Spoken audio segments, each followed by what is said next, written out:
আসসালামু আলাইকুম ওয়ারাহমাতুল্লাহ। স্বাগতম সুন্নাহ বিটের এক অনুপ্রেরণাদায়ক পর্বে।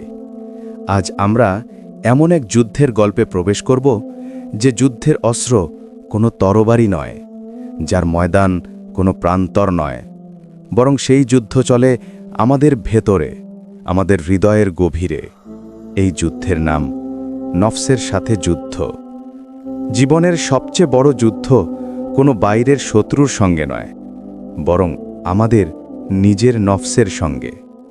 যে নফস আমাদের বলে, আজ না, কাল নামাজ পড়ো। যে নফস আমাদের বলে, এই ছোট গুনাহ কিছু না। আর যে নফস ধীরে ধীরে আমাদের আল্লাহ থেকে দূরে সরিয়ে দেয়।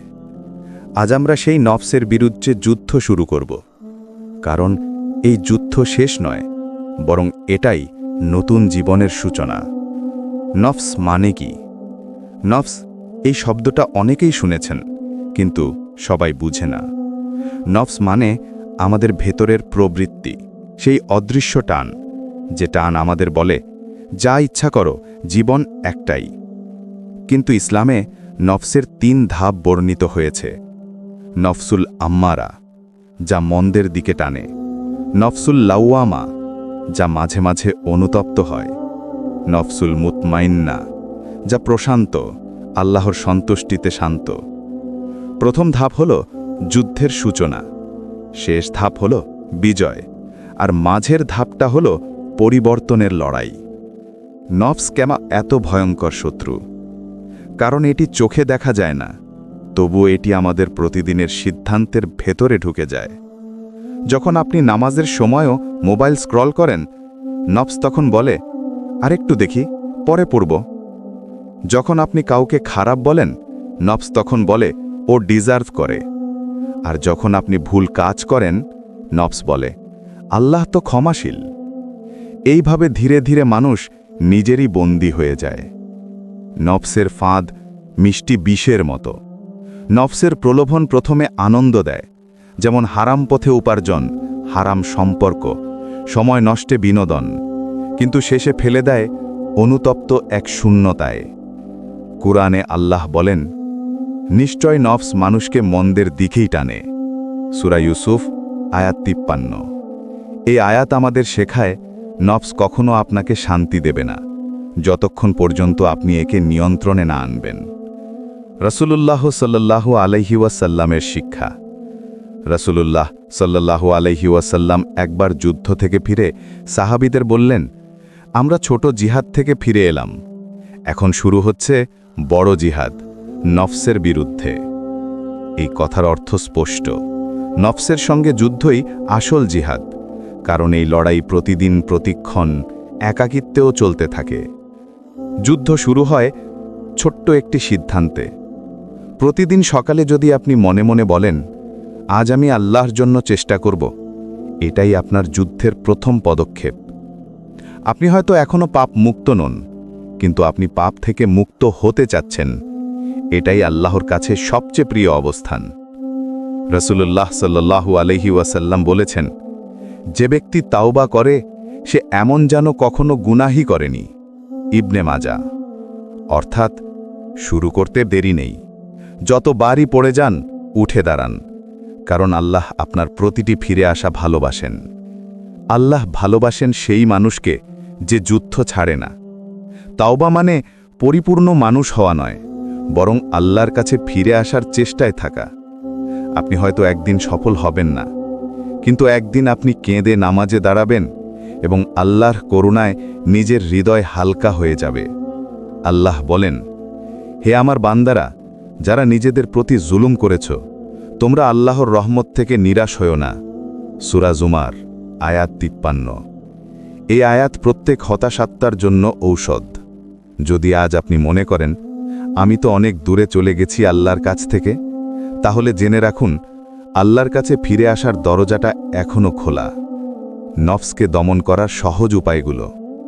5 ওয়াক্ত নামাজ নফসের নিয়ন্ত্রণের সবচেয়ে শক্তিশালী অস্ত্র। কুরআনে আল্লাহ বলেন, নামাজ অশ্লীলতা ও অন্যায় থেকে বিরত রাখে। সূরা আনকাবুত আয়াত ৪৫। কুরআন তিলাওয়াত ও বোঝা। দিনে অন্তত ৫ মিনিট হলেও কুরআনের অর্থ ভাবুন। এটা হৃদয়কে শক্ত করে, আত্মাকে পরিষ্কার করে। জিকির ও আস্তাগফার। যখন মন খারাপ বা ভয় লাগে তখন আস্তাগফিরুল্লাহ বলুন। জিকির নফসকে কোমল করে, অহংকার কমায়। সদকা ও সাহায্য করা। দান অহংকার ভাঙে। যে মানুষ অন্যকে দেয় তার নফস ধীরে ধীরে শান্ত হয়। সৎ বন্ধু ও পরিবেশ। নফস সবচেয়ে বেশি প্রভাবিত হয় পরিবেশে।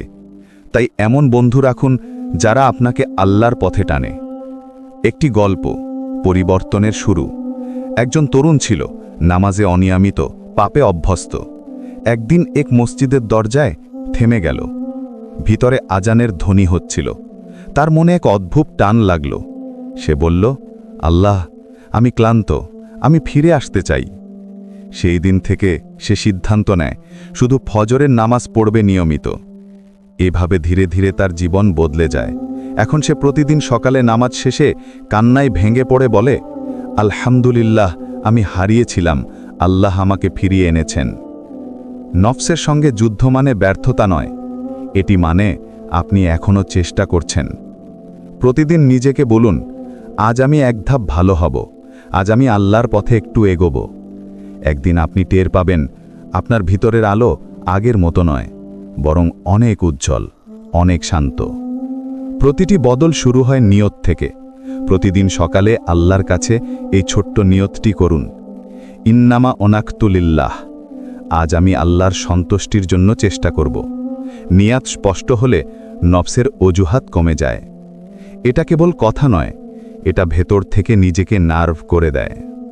তাওবা, ফিরে আসার সাহস ও প্রকৃত অর্থ। তাওবা কেবল অনুশোচনা নয়, তাওবা হলো পুনর্জন্ম। আল্লাহ কুরআনে বলছেন, হে আমার বান্দারা, যারা নিজেদের প্রতি অনর্থ করেছেন, আল্লাহর রহমত থেকে নিরাশ হয়ো না। সূরা জুমার আয়াত ৫৩। সত্যিকারের তাওবা ৩ ধাপ। ১. আন্তরিক অনুশোচনা, সক্কোষে কষ্ট ও বিনয়ের সঙ্গে। ২. অবিলম্বে পাপ ত্যাগ। ৩. ভবিষ্যতে পুনরাবৃত্তি না করার দৃঢ় সিদ্ধান্ত। প্রতিটি রাতে ঘুমানোর আগে ১-২ মিনিট নিজেকে জিজ্ঞাসা করুন, আজ আমি কোথায় দুর্বল হলাম, আমি কিভাবে তা ঠিক করব। তারপর ছোটখাটো তাওবা করুন। নামাজ নফস প্রশিক্ষণের জিমনেসিয়াম। নামাজ শুধু ফরজ নয়, নামাজ হলো নফস প্রশিক্ষণ। রুকু, সিজদা, দাঁড়ানো ও মনের একাগ্রতা এসবই আত্মাকে ধৌত করে। কুরআন স্পষ্ট বলছে, নামাজ অশ্লীলতা ও অন্যায় থেকে বিরত রাখে। সূরা আনকাবুত আয়াত ৪৫। প্রতি অক্ত ১-২ মিনিট অতিরিক্ত ধীর সিজদা যোগ করুন। আল্লাহর কাছে মনের খোলামেলা কথাগুলো বলুন। ভোরে ফজরের নামে সচেতনভাবে একটু বেশি সময় থাকুন। সেদিকে নফস সহজে অনুপ্রাণিত হয় না। তাহাজ্জুদ, রাতের নীরবতায় নফসকে পরাজিত করা। রাতের নীরবতা হচ্ছে নফসের সবচেয়ে দুর্বলতম সময়। রাসূল সাল্লাল্লাহু আলাইহি ওয়াসাল্লাম বলেন, রাতের শেষ তৃতীয়াংশে আল্লাহ বান্দাদের ডেকে সাড়া দেন। বুখারী ও মুসলিম। তাহাজ্জুদ মানে শুধু নামাজ নয়, এটা আল্লাহর সঙ্গে নিবিড় সংলাপ। প্রতি রাতে শুধু ৫-১০ মিনিট উঠে ২ রাকাত নামাজ পড়ে অন্তরে সরল কথায় দোয়া করুন। কুরআন নফসের ঔষধ। কুরআন হলো আত্মার জ্ঞান, নফসের বিরুদ্ধে যুক্তি। প্রতিদিন একটি আয়াত বোঝার চেষ্টা করুন, তা বেশিরভাগ সময়ই আপনাকে সরাসরি ফ্রেম পরিবর্তন করবে। ফজরের পর ৫ মিনিট কুরআন পড়ুন। একটি আয়াত কল্পনা করে দিনটা শুরু করুন। বড় আয়াত গোটা করলে অল্প অল্প করে বুঝুন। প্রয়োগের দিকগুলো লিখে রাখুন। জিকির ও আস্তাগফার, প্রতিদিনের অস্ত্রশস্ত্র। সুবহানাল্লাহ, আলহামদুলিল্লাহ, আল্লাহু আকবার। প্রতিটি উচ্চারণ হৃদয়ে নরমত্তা আনে। আস্তাগফিরুল্লাহ বলা মানে আল্লাহর কাছে নিজের ত্রুটি স্বীকার করা। প্রতিদিন সকালে সন্ধ্যায় ১০-১০টি করে জিকিরি সূচিপত্র। কাজের মাঝে ছোট বিরতি নিয়ে ২ বার আস্তাগফিরুল্লাহ বলুন, এতে মন শীতল হয়। পরিবেশ ও সঙ্গ, নফসকে ঘিরে না রেখে দিন। আপনার সঙ্গ, বন্ধু, অনলাইন কন্টেন্ট, কাজের পরিবেশ এসব নফসকে শক্তিশালী বা দুর্বল করে। সামাজিক শব্দগুলো নির্ণয় করুন, কোনটি আমাকে আল্লাহর কাছ থেকে দূরে ঠেলে দেয়, তাদের সীমাবদ্ধ করুন। বদলে রাখুন এমন সঙ্গ যারা আপনাকে ঈমানে টানে। সপ্তাহে একদিন মসজিদ মজলিসে যান, অনলাইন থেকে কিছু সময় বিরতি নিন, ডিজিটাল ডিটক্স প্রয়োগ করুন। সদকা ও নেক আমল অহংকার ভাঙার শক্তি। দান হৃদয়কে নরম করে, অহংকার ভাঙে। নিয়মিত ছোট সদকা করাই ভালো।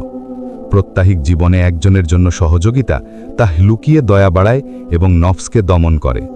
প্রস্তাব: প্রতিদিন অন্তত একটি ছোট সদকা বা কাউকে উপকারে সাহায্য করুন, দৈনন্দিন অভ্যাস করুন। ধৈর্য ও ধারাবাহিকতা দীর্ঘমেয়াদী কৌশল। নফস এক মুহূর্তে বদলায় না, প্রতিদিনের আরেকটি ছোট পদক্ষেপই বড় জয়। আল্লাহ বলেন, নিশ্চয় কঠিনতার সঙ্গে সহজই আছে। সূরা আশ-শারাহ আয়াত 6। নিজেকে উত্তেজিত না করে প্রতিদিন নির্দিষ্ট অভ্যাস পালন করুন। ছোট ছোট জয়ের জন্য নিজেকে পুরস্কৃত করুন, কিন্তু অহংকারে নয়। চলুন একটি বাস্তব চেষ্টা